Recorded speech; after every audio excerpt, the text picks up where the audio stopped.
కొమరంభీం ఆసిఫాబాద్ జిల్లా కౌటాల మండలంలోని ముత్తంపేట వరి కొనుగోలు కేంద్రం వద్ద వడ్ల కొనుగోలులో జాప్యాన్ని నిరసిస్తూ రైతులు రస్తారోకో నిర్వహించారు. దాంతో వారికి మద్దతుగా సిర్పూర్ శాసనసభ్యుడు డాక్టర్ పాల్వాయి హరీష్ బాబు సైతం రైతులకు కలిసి వారి సంఘీభావం ప్రకటించి వారితో కలిసి రోడ్డుపై కూర్చొని రస్తారోకో నిర్వహించారు.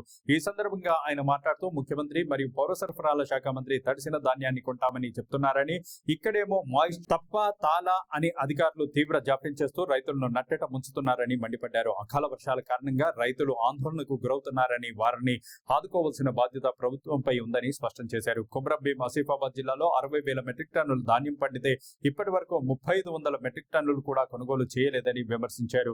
యాసంగి ధాన్యం కొనుగోలులో ప్రభుత్వం పూర్తిగా విఫలం చెందిందని దుయ్యబట్టారు. కాగా civil supplies additional collector David దీక్షా శిబిరాన్ని సందర్శించి వరి కొనుగోళ్లను వేగవంతం చేస్తామని హామీ ఇచ్చారు. ఈ మేరకు సిర్పూర్ ఎమ్మెల్యే డాక్టర్ పాల్వాయి హరీష్ బాబు సివిల్ సప్లై కమిషనర్ చౌహాన్ తో మాట్లాడి తడిసిన ధాన్యాన్ని కూడా కొనుగోలు చేయాలని విజ్ఞప్తి చేశారు. ఈ మేరకు కమిషనర్ తడిసిన ధాన్యాన్ని కూడా కొంటామని హామీ ఇవ్వడంతో రైతులు శాంతించారు.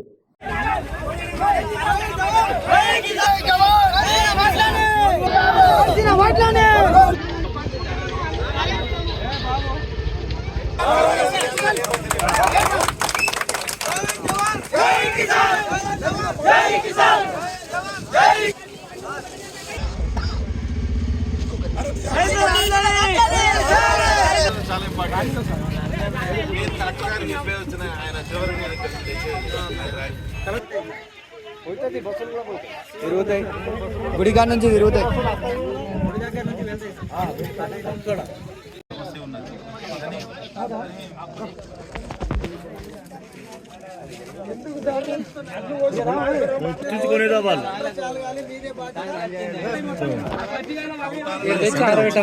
సెంటర్ తెచ్చింది.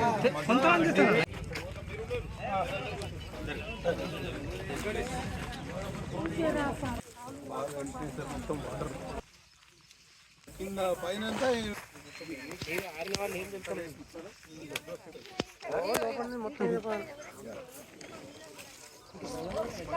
తెచ్చి పోసిన వాళ్ళు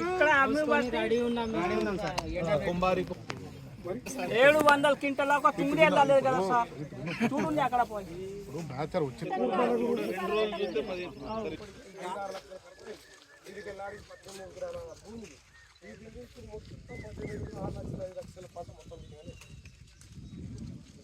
కౌటాల మండలం ముత్తంపేట గ్రామంలో వరి కొనుగోలు కేంద్రాన్ని పక్కనే ఈ ప్రధాన రహదారిని అడ్డగించడం జరిగింది. ఇవాళ తడిసిన ధాన్యం రోడ్డు మీద పోసి రైతులు గగ్గోలు పెడతారు. కొంత జిల్లా అధికారులు, ఈ సివిల్ సప్లైస్ అధికారులు ఇంకనైనా నిద్ర నుంచి మేల్కోవాలి. రైతుల్ని నట్టేట ముంచే కార్యక్రమం చేస్తుంది. కేంద్ర ప్రభుత్వం మద్దతు ధర 2,320 రూపాయలు ఇస్తా అంటే కనీసం ఆ మాట నిలబెట్టుకోలేని పరిస్థితిలో రాష్ట్ర ప్రభుత్వం ఉన్నది. ఒకవైపు సివిల్ సప్లైస్ మంత్రి గారు ఉత్తమ్ కుమార్ రెడ్డి గారు మేము తడిసిన ధాన్యాన్ని కొంటున్నామని పత్రికాముఖంగా చెప్తున్నారు. కానీ ఇక్కడ చూసే వరకు ఇక్కడ తడిసిన ధాన్యం కాదు, మాయిశ్చర్ 18% ఉన్నా కొనే పరిస్థితి లేదు. అట్లా మాయిశ్చర్ అని తప్ప తాలు అని చెప్పి 15-20 రోజులు టైం అంతా వేస్ట్ చేసినారు. ఇవాళ పర్యవసానం అకాల వర్షాలు వచ్చినాయి, చెడగొట్టుడు వాన వచ్చింది. ఈ రైతులు మొత్తం అగాధంలోకి నెట్టివేయబడ్డారు. కాబట్టి వెంటనే అధికారులు తేలుకోవాలి, ఈ తడిసిన ధాన్యాన్ని కొనుగోలు చేయాలి. కల్లాలలో ఎట్లా ధాన్యం ఉన్నదో తప్ప తాలు మాయిశ్చర్ అనే కండిషన్స్ ఏవి పెట్టకుండా ఎక్కడ ధాన్యం కొనుగోలు కేంద్రాల్లో ధాన్యం ఉందో ఆ ధాన్యాన్ని వెంటనే లిఫ్ట్ చేసి ఏర్పాటు చేయాలని నేను ప్రభుత్వం వారిని డిమాండ్ చేస్తున్నా.